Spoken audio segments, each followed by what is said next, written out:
L'objectif de cette vidéo est de donner une représentation de r carré et de y carré. Elle devrait durer environ 7 minutes et se compose de ces deux parties.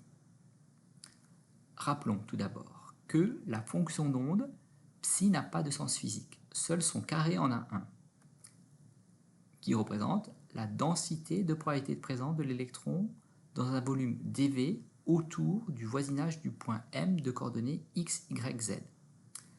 Par ailleurs, psi carré est elle-même le produit de deux autres fonctions carrées qui sont r carré et y carré. R carré s'appelle la densité radiale de probabilité de présence et y carré représente la densité angulaire de probabilité de présence. Intéressons-nous maintenant à la représentation de r carré, qui va correspondre à déterminer quelle est la probabilité de présence de l'électron à une distance r du noyau pour des valeurs d'angle θ et φ fixées. Cette représentation de l'évolution de r carré en fonction de r est pour l'orbital 1s le graphe suivant. Nous voyons que ce graphe présente un maximum de r carré pour une valeur de r donnée.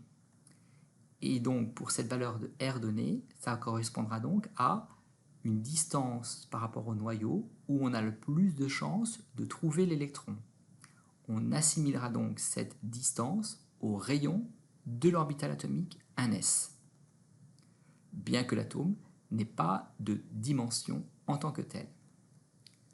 Pour l'orbital 2s, l'évolution de r carré en fonction de r est la suivante. Et là aussi, nous voyons que pour une valeur de r donnée, nous avons un maximum de densité de probabilité de présence radiale, c'est-à-dire où r carré a la valeur la plus grande.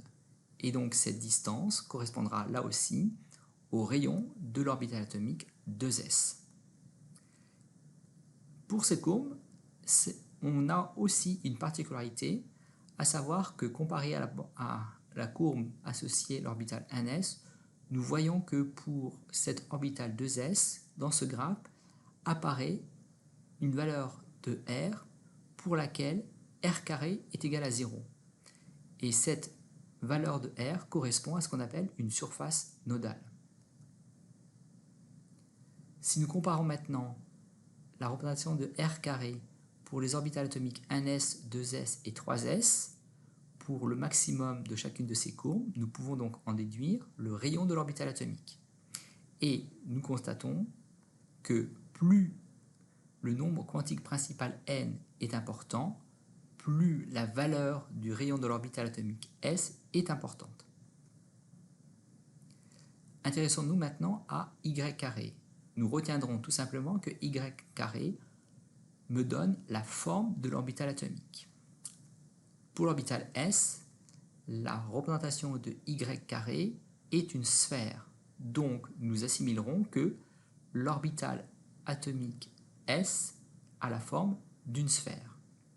Maintenant, quelles sont les propriétés de cette sphère? Eh bien, l'orbital atomique s est une orbitale atomique non directionnelle, car elle est indépendante des valeurs de θ et de φ. Elle présente ce qu'on appelle une symétrie sphérique. Pour les orbitales p, et tout d'abord pour l'orbital px, la forme de cette orbitale px est la suivante. On voit qu'elle est constituée cette fois-ci de deux lobes, et ces deux lobes sont portés par l'axe x, qui est l'axe de coordonnées de cette orbitale px. De plus, ces deux lobes n'ont pas le même signe. Un lobe sera de signe plus, l'autre lobe de signe moins, et on retiendra que le lobe de signe plus est le lobe orienté dans le même sens que l'axe qui porte cette orbitale atomique. Maintenant, concernant leurs propriétés, eh bien cette fois-ci, nous pouvons dire que cette orbitale atomique P est une orbitale atomique directionnelle. Elle présente une symétrie cylindrique autour de l'axe de coordonnées, ici x, et par ailleurs, elle présente un plan particulier qui est ici pour l'orbital px le plan yz, pour lequel la valeur de y carré s'annule. Ce plan est là aussi appelé un plan nodal. Maintenant, pour les orbitales Py et Pz, eh bien, ces deux orbitales ont la même forme que l'orbital Px. Pour l'orbital Py, elle est portée par l'axe Y. Pour l'orbital Pz, elle est portée par l'axe Z. Pour ces deux orbitales, là aussi, ces deux lobes sont de signes différents. Le signe plus est toujours porté par le lobe qui est orienté dans l'axe qui porte l'orbital atomique. Concernant leurs propriétés, ce sont là aussi des orbitales atomiques directionnelles, de symétrie cylindrique. Donc elles ont les mêmes propriétés que l'orbital Px. Maintenant elles vont se différencier par leur plan nodal. En effet, pour l'orbital Py, c'est le plan nodal XZ, tandis que pour l'orbital Pz, c'est le plan XY qui est le plan nodal. Cette figure vous donne la forme des orbitales d.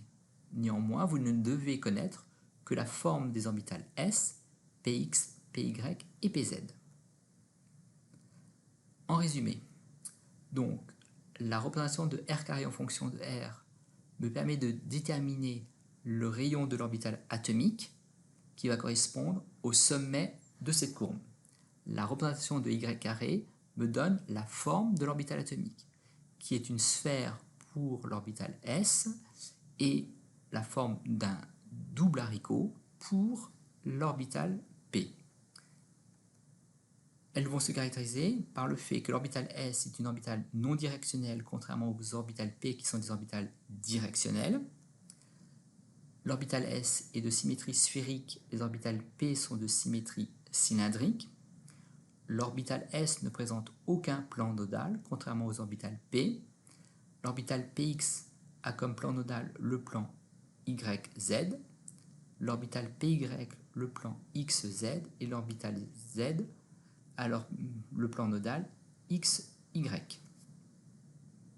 Le plan nodal est une surface où la densité de probabilité s'annule.